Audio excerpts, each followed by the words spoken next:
Are you ready to listen to episode 98 of the Doofy Doo talk through of Shiren the Wanderer? Me too! Let's do this! Howdy Wanderers, it's me, Doofy Doo.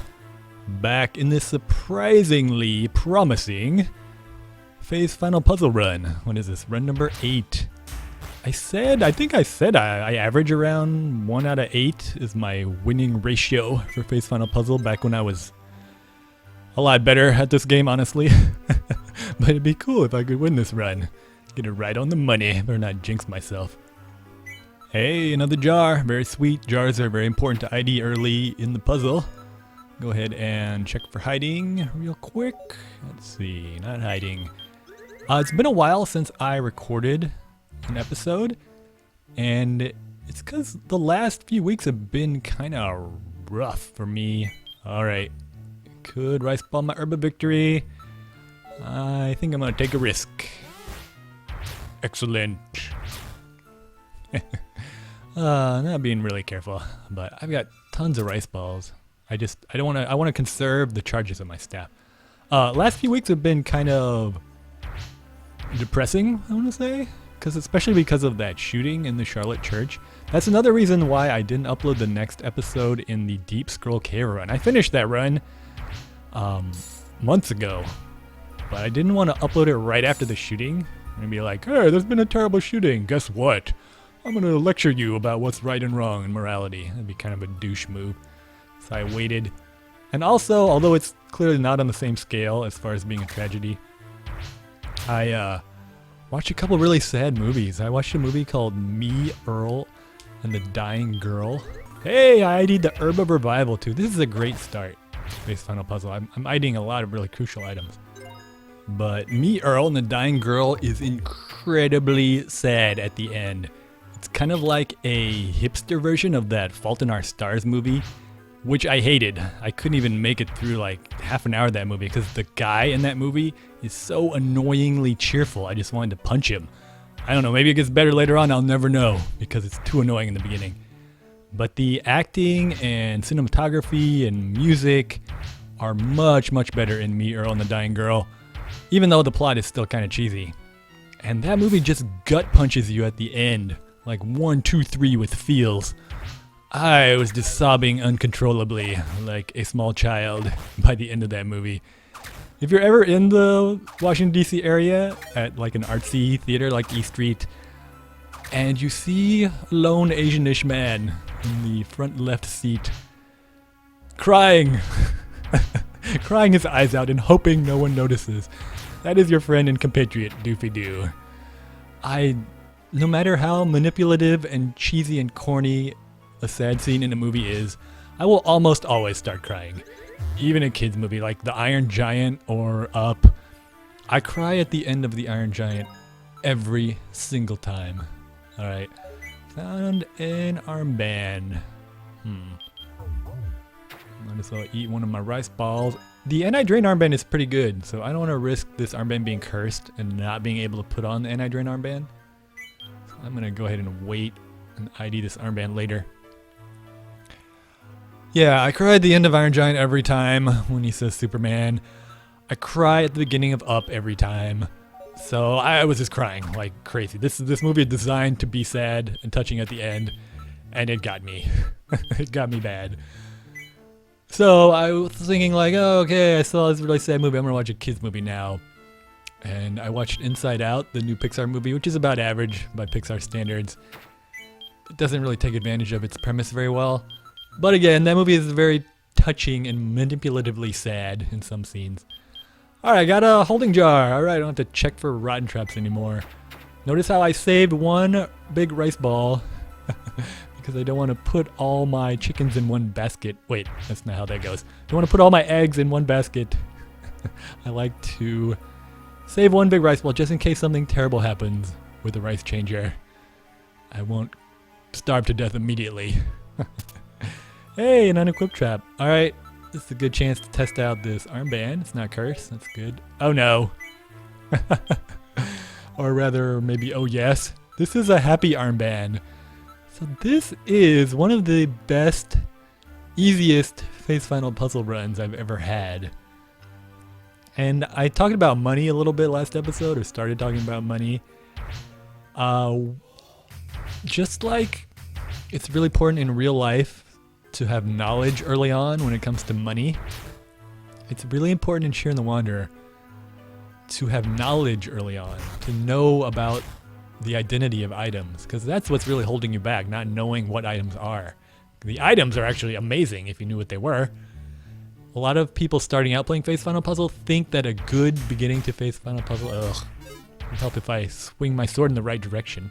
I'm gonna run up and down on this floor, even though there are Lelics, just to gain a few levels.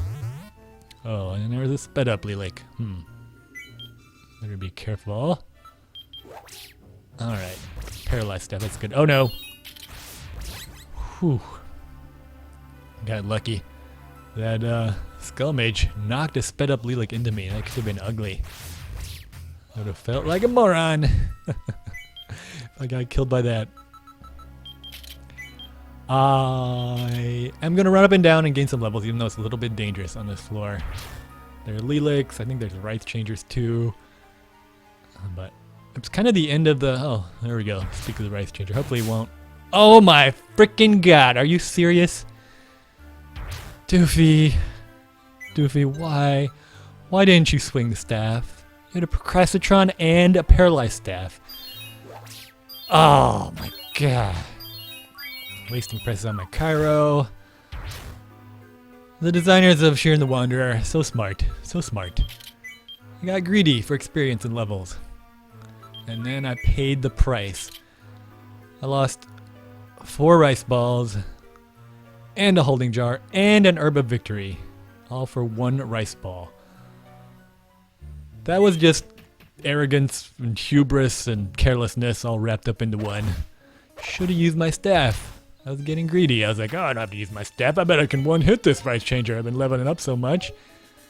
Doofy, if I starve to death in this run, that is the reason why, because I was being a moron. And greedy. Once again, greed. Leading to horrible things. What was I talking about before I made that horrible decision? Let's see. Oh, I said a lot of beginners in Face Final Puzzle think that a lucky run in Face Final Puzzle is when you find a great sword or shield in the beginning. Like you find a wind shield or Cabra's blade early on. Of course that's good, but that's not a lucky run. You do that a lot. A lucky run is finding a monster house early on, or monster scroll, and IDing a bunch of items. Ideally the melting jar and strengthening jar. That is how you have a lucky run. IDing a bunch of staffs and having a lot of staffs and scrolls. And I have done that. I'm only on floor 7. I've ID'd a ton of items. There we go, another one. If I was using a checklist, I would be doing a lot better. That was a little risky, but honestly a cursed armor ward is almost as good as the shield I have now, so it's not a big step down. I went ahead and ID'd that. I gotta start checking for traps again, because the run trap again could ruin my run. Ugh. Checking for traps so early. What a pain in the buttocks. Lucky run in Shiren the Wanderer is having knowledge early on. And that's true for money too. If you have knowledge about money when you're young, you can make a lot of money. I was very lucky when I was young. I got a full scholarship to Berkeley. And the way it worked was my dad paid for my year of college, and then I got a refund check for like $10,000 every year. My dad was very trusting. He was like, oh, you can just use that money for living expenses or save it. I didn't save it. I spent it all on video games and movies and eating out and going to shows. If I had saved that 10 grand a year when I was in college, do you know how much money I would have? Not even doing something really smart like in putting it all in Apple stock. If I just stuck it in a mutual fund from Vanguard that was just track the S&P 500, I'd have conservatively, I would have $250,000 in cash now from that 40 grand in college. I could buy my condo almost in cash if I wanted, if I had that money. But I didn't have the knowledge when I was young, so luckily I gained the knowledge later on, but kind of wish I would have had it back then. Alright, it's important to have a sword and shield to put in a possible strengthening jar, so I'm already thinking long term. So I got that mastery sword and a bronze ward. In case I find a jar that might be a strengthening jar, I'll be set. But I have a lot of knowledge in this run. I don't want to get too down on myself for doing something dumb. And this run is still very promising, even though... Oh, Doofy! Got lucky. Why are you checking for traps if you're just gonna step on the trap, Doofy? Take your time and calm down. What was I talking about? Sad movies. Yeah, Inside Out has one moment early on that is extremely manipulative. I saw it coming. I'm like, I know what's gonna happen. Don't cry, Doofy. Don't cry. Nope. I started crying uncontrollably. Never did I think I would cry at the words, "I'll try, Bing Bong, I promise." But I did. I cried over a fuzzy imaginary elephant. And then the whole movie builds to this one moment, emotional moment, and I started crying. There's nothing more embarrassing than just crying your eyes out at a kid's movie and looking to the left and right and seeing like 4-year-old girls and boys just watching it completely unaffected. Like, oh, I am the biggest wimp ever.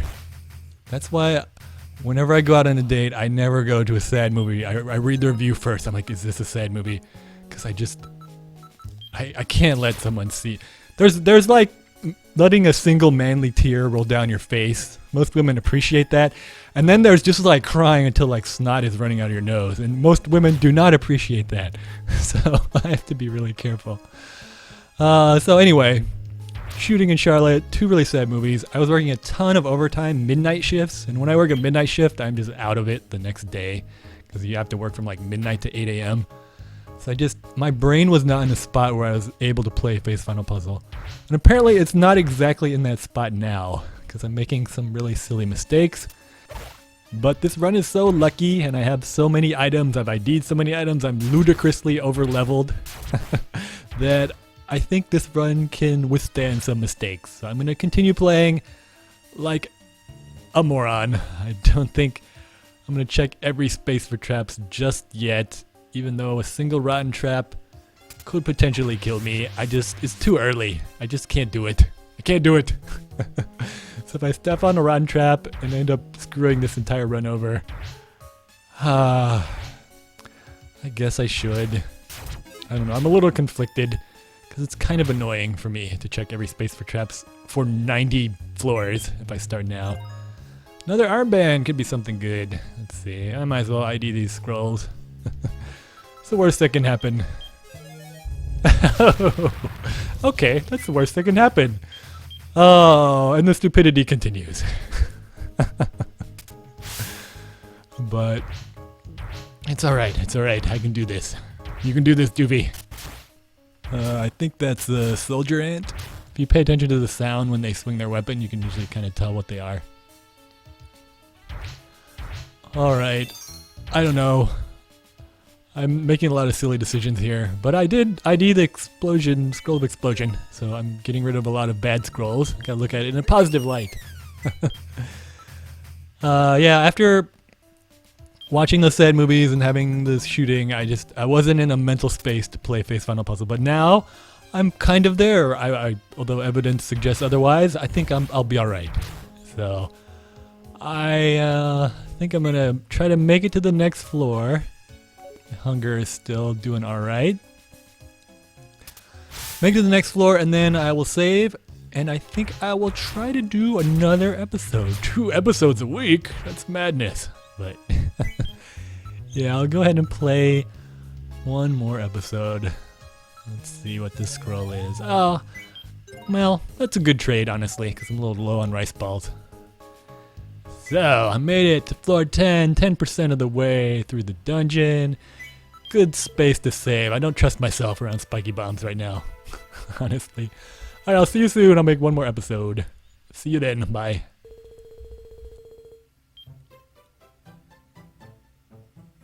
Every now and then I get a little bit nervous that I'll step on a big landmine and die.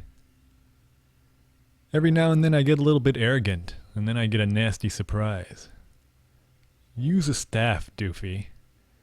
Every now and then I lose a jar. Swing your staff, Doofy. Every now and then I lose a jar. Don't cry, Doofy, don't cry. Nope!